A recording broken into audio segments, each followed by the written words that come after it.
Meanwhile, in Tunisia, economists are saying the government will continue negotiating a comprehensive free trade agreement with the European Union. However, many believe that Tunisia should argue for extra benefits. The deal will substantially increase the volume of Tunisia's trade with the EU. And here's CGTN's Adnen Chaouachi with more. The Tunisian Confederation of Industry, Trade and Handicrafts and the Arab Institute of Chiefs of Enterprises say that the deep and comprehensive free trade agreement, DCFTA, between Tunisia and the EU should take into consideration the situation of Tunisia's different economic sectors. This agreement should be a part of a broader vision of bilateral cooperation and should not be perceived as a simple bilateral trade agreement. The DCFTA should not be given priority at the expense of Tunisia's national interest. Our country is facing unprecedented economic challenges.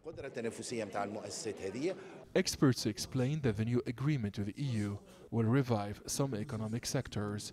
However, if approved with the current conditions, the project will have negative repercussions on several economic activities. Improving the productivity and competitiveness of Tunisian enterprises should be at the heart of the negotiations. Otherwise, local companies will be affected. In 1995, the Tunisian industry was hit when we signed a trade agreement with the EU. Now our economy is very fragile. Tunisian officials pointed out the importance of making the good decisions to create and provide the favorable conditions for DCFTA agreement. In addition, the EU must support Tunisia's vital sectors.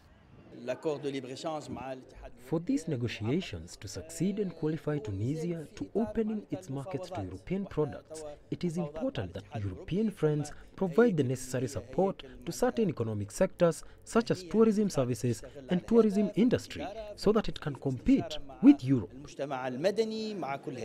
A delegation of European deputies is currently holding talks in Tunisia.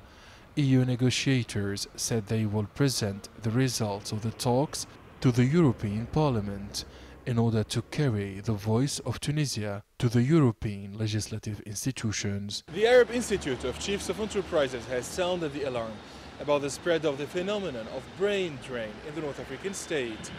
Economists maintain that the deep and comprehensive free trade agreement with the EU will open the door for thousands of Tunisian competences to leave the country.